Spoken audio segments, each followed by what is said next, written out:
Siata Dishmaya, Masechet Zvachim, Daf Pevav, nous commençons Daf Pehe, Amud Bet, 7 lignes avant la fin de la page, à la Mishnah, Ve'elu imalu yerdu. Donc après avoir vu tous les cas de imalu lo yerdu, que ce qui a été monté sur le Mizbeach alors qu'on ne devait pas le monter, les psulim, malgré tout on laissera sur le Mizbeach, mais il y a certaines choses que imalu yerdu, on fera descendre du Mizbeach. Comme Basar Kodshe Kodashim, la viande des korbanot Kodshe Kodashim, du korban khatat, du korban hacham, qui doivent être mangés par les kohanim. Si cette viande a été montée sur le mizbeach, on devra la faire descendre. La viande du korban ola, qui est aussi kodshe kodashim, sera montée, sera brûlée. Mais la viande de khatat ou de hacham qu'on doit manger, si on a monté cette viande sur le mizbeach, on la fera descendre.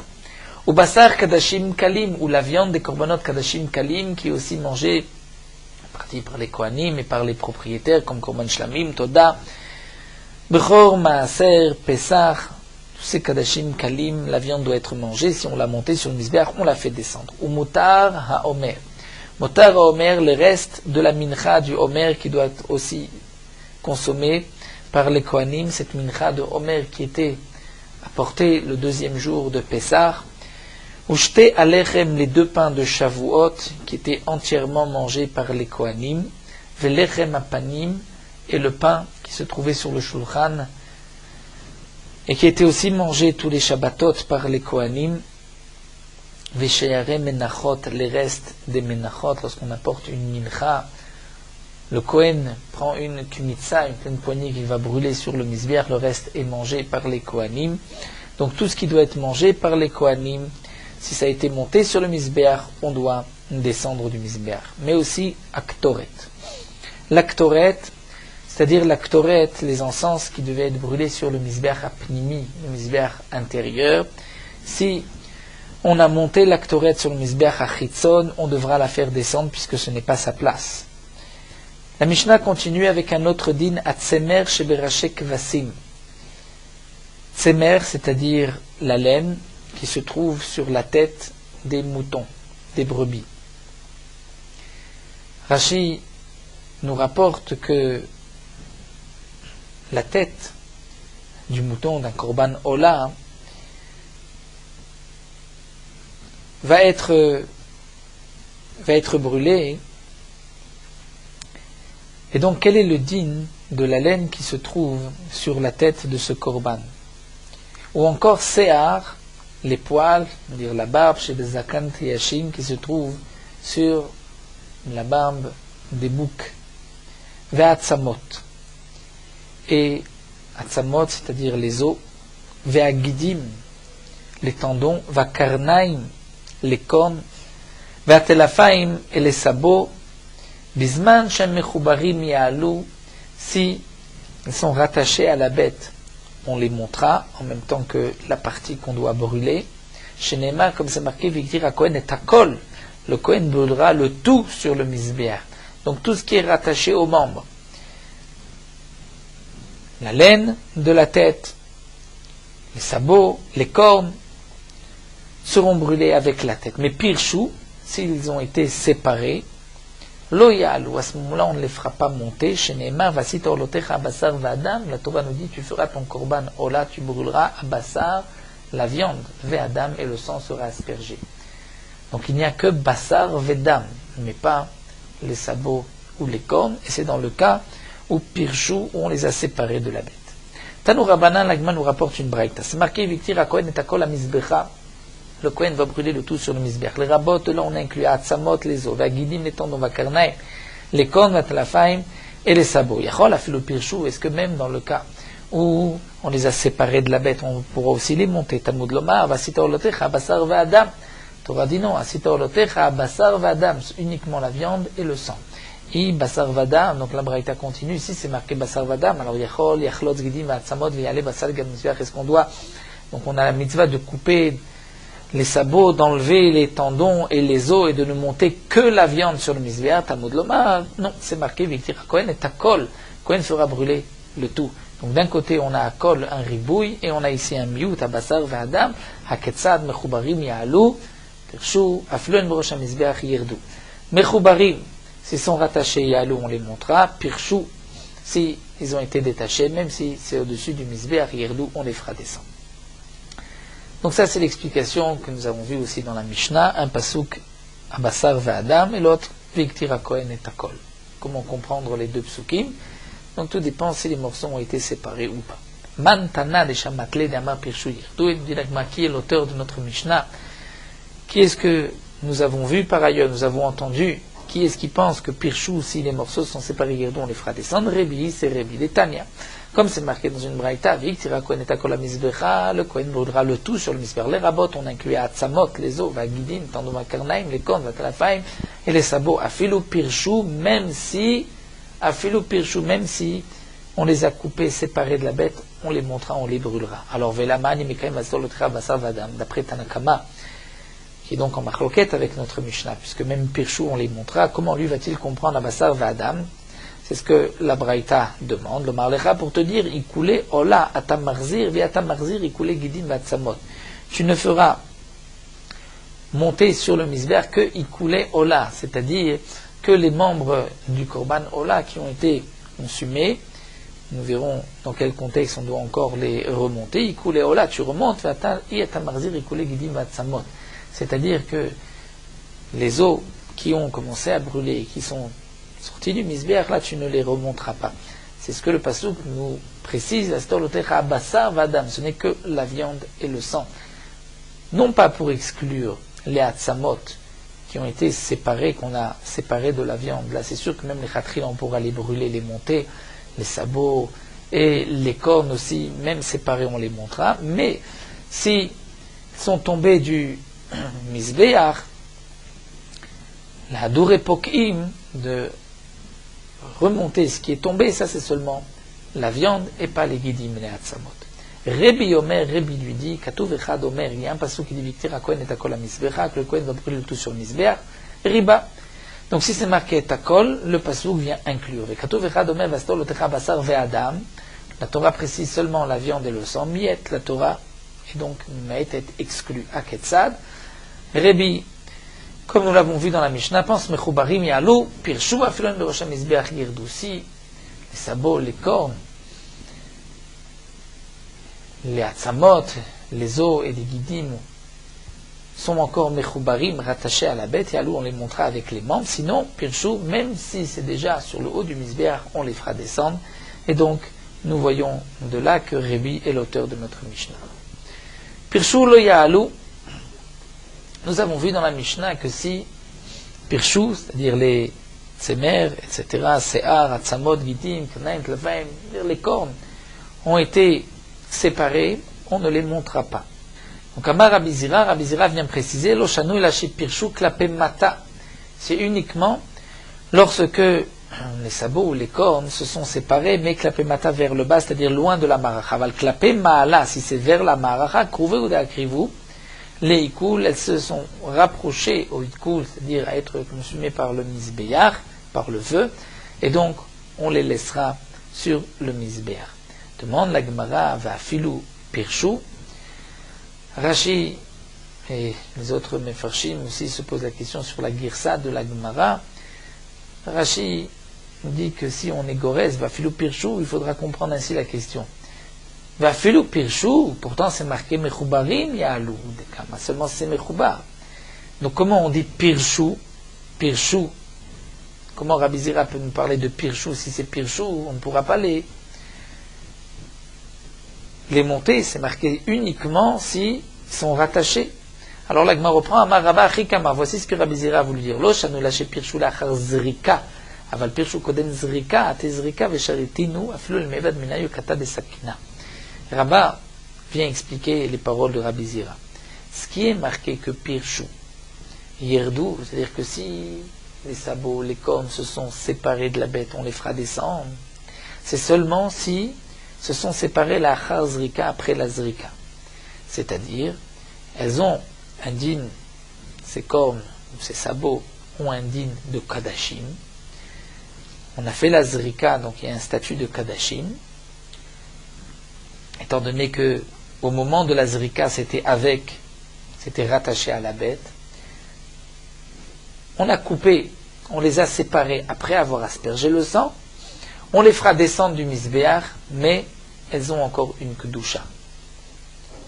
Alors que Pirshu Koden Zrika, si la Pirsha s'est fait avant la Zrika, c'est-à-dire on les a coupées, séparées de la bête avant d'avoir aspergé le sang, donc au moment où on a aspergé le sang, on ne pouvait pas monter ce sabot ou cette corne, puisqu'elle n'était pas rattachée, eh bien la Zrika, au contraire, ne va pas donner une kedusha, et ne va pas donner à ce sabot le statut ou à ces cornes de psulim, de kadashim psulim, qu'on ne peut pas brûler, mais au contraire, à tes zrika vesharitin, mafilul mevad minayu kata de sakina. La zrika, lorsqu'on asperge le sang, va nous permettre d'utiliser maintenant, même pour une utilisation profane, même pour faire le manche d'un couteau, avec le sabot ou avec la corne.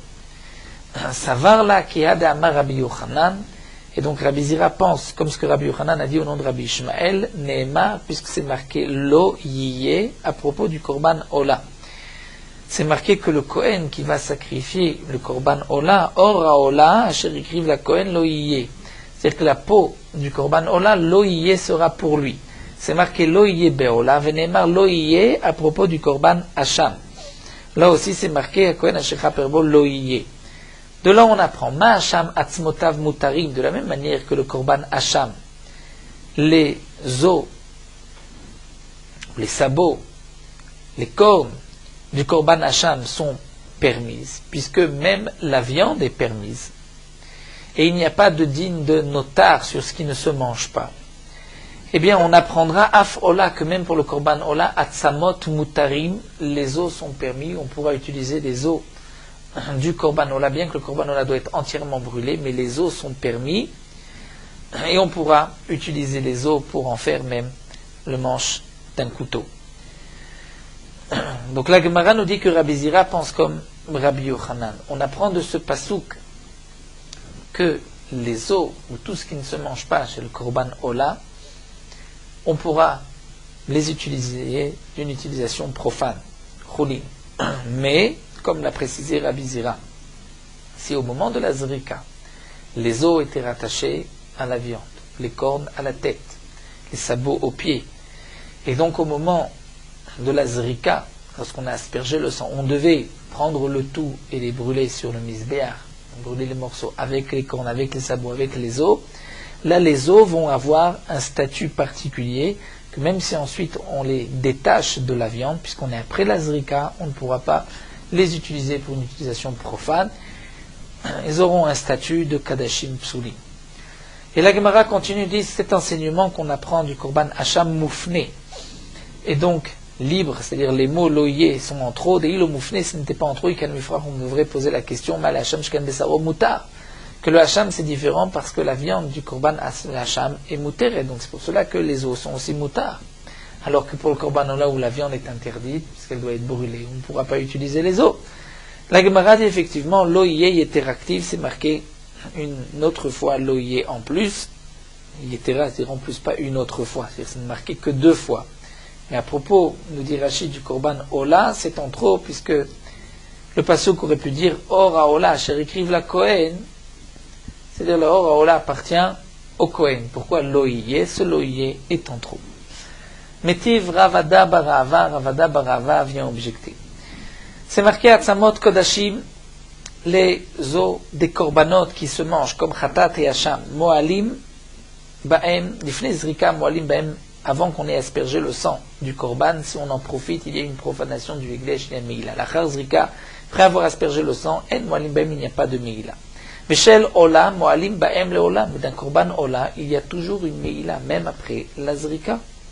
Donc là, nous avons une question sur Rabbi Zira, puisque Rabbi Zira nous a dit que du Korban Ola, avant la Zrika, c'est permis.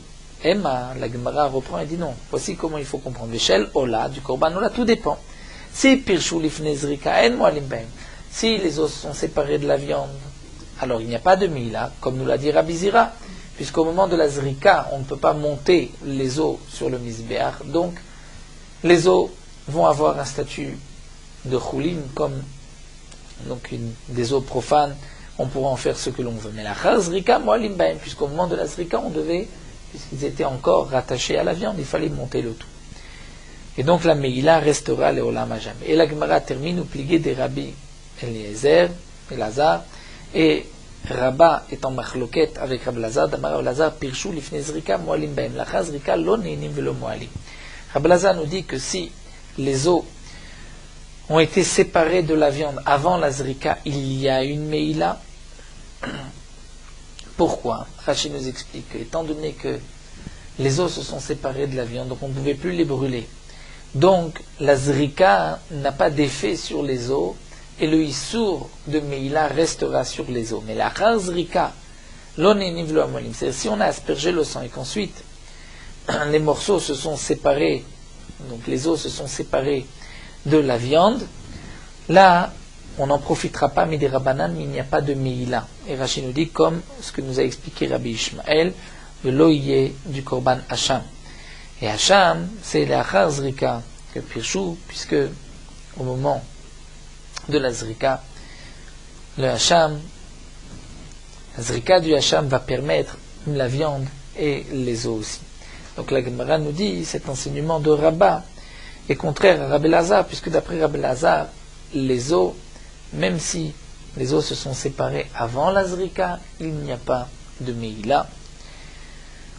Donc là, nous avons vu plusieurs avis concernant le din des os d'un korban, Ola, qui se sont séparés de la viande avant la Zrika ou après la Zrika. Ket Rabbi Sira, Rabba, et nous avons vu ici une braïta de Ravada Barahava et Rabbi Elazar. On continue avec une nouvelle Mishnah avec Kulam Shepaku Me'al Gabe HaMizbeach. Kulam, c'est-à-dire tous les psulim, nous dit Rashi. Tous les psulim à propos desquels la Mishnah nous a dit Imalu lo yirdu. Si les psulim sont montés sur le Mizbeach, on ne les fera pas descendre. Mais aussi les os, les guidines, qui ont été montés en même temps que la viande, lorsqu'elles étaient rattachées au morceau du korban Ola. Si ensuite Kulam, donc tous ceux qu'on a montés chez Pakou, ils ont éclaté, ils sont sortis, Malgaba Mizbeach, lo yarzir.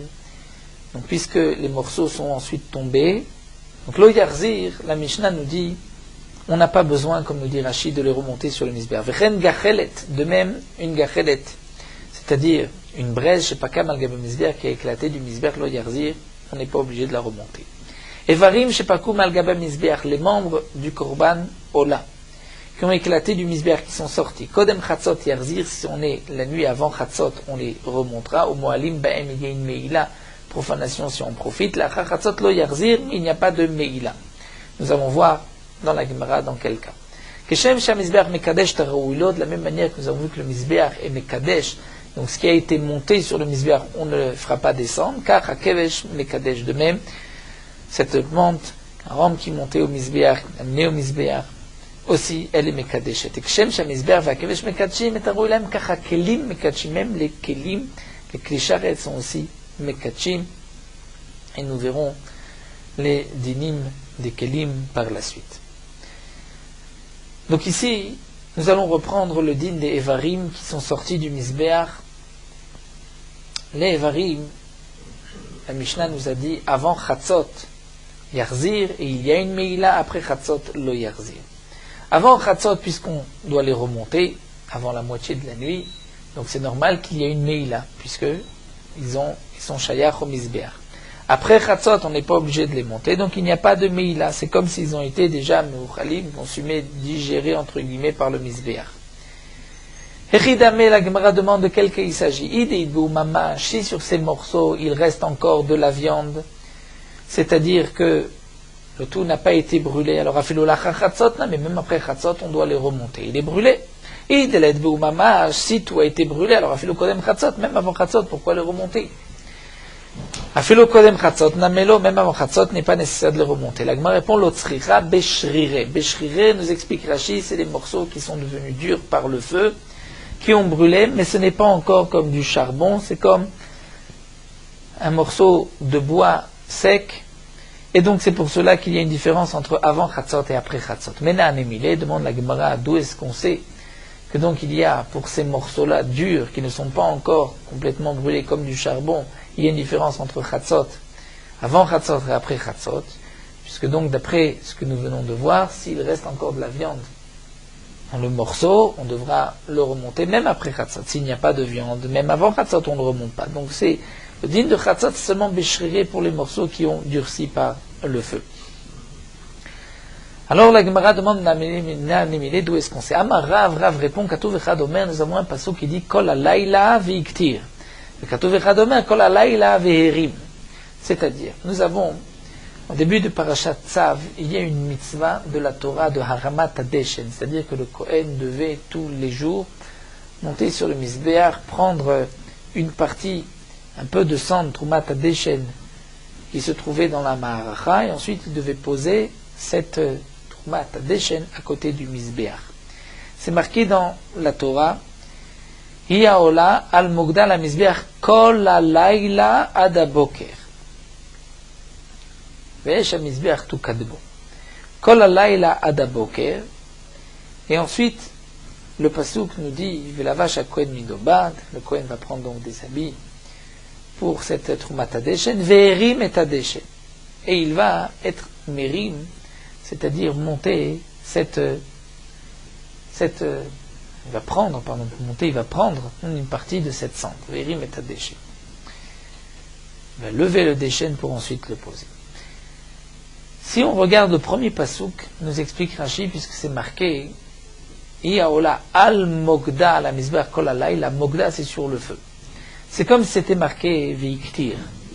C'est comme si la Torah dit toute la nuit tu vas brûler les membres.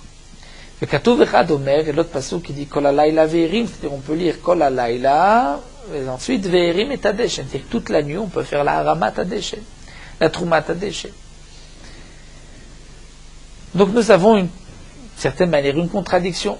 Une fois le pasouk, donc si on le lit de cette manière, puisqu'il n'y a pas de virgule, donc on pourrait lire, bien que c'est dans deux psukim, mais le Kol halayla se rapporte aussi bien sur Veiktir que sur Ve'erim, donc aussi bien sur Al-Mogda que sur Ve'erim.